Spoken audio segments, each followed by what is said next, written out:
Hi, I'm Ted Kruse with Physical Therapy Solutions, and today we're going to talk about the shoulder anatomy.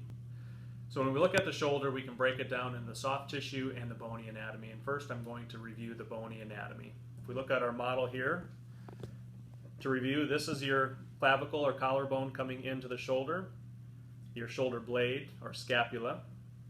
Where those two meet up is the AC joint or acromion clavicular joint. This is a common area of injury, an AC joint separation. Oftentimes people refer to it as a shoulder separation up in this area. The most common symptom is pain on top of the shoulder. Typically it's something we'll see in physical therapy or will also be seen and diagnosed by your physician. And then if we look down here, this is your arm bone or humerus coming up to make the shoulder joint.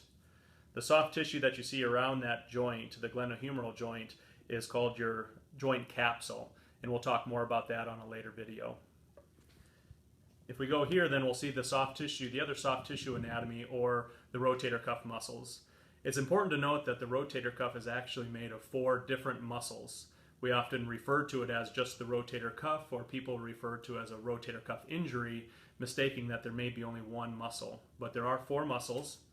The most common one injured that we deal with is the muscle on the top called the supraspinatus.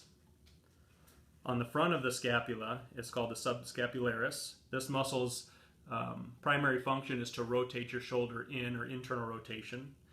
The supraspinatus function is to raise your arm up. And if we turn the shoulder on the back side and look on the back of the scapula, we have your infraspinatus. And this muscle's function is to rotate the shoulder externally, or rotate it out. There's also a small muscle group down in this part called your teres muscle group that makes up the 4th muscle for your rotator cuff.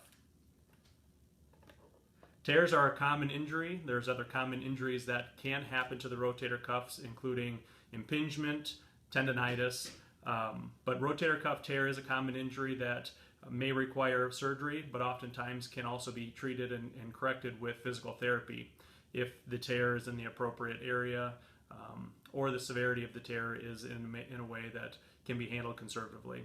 If you have questions on your shoulder anatomy, shoulder injuries, please contact Physical Therapy Solutions at Dyersville or Manchester. Stay tuned next week and we'll talk more about rotator cuff tears, how physical therapy can help, and also what happens in a surgery.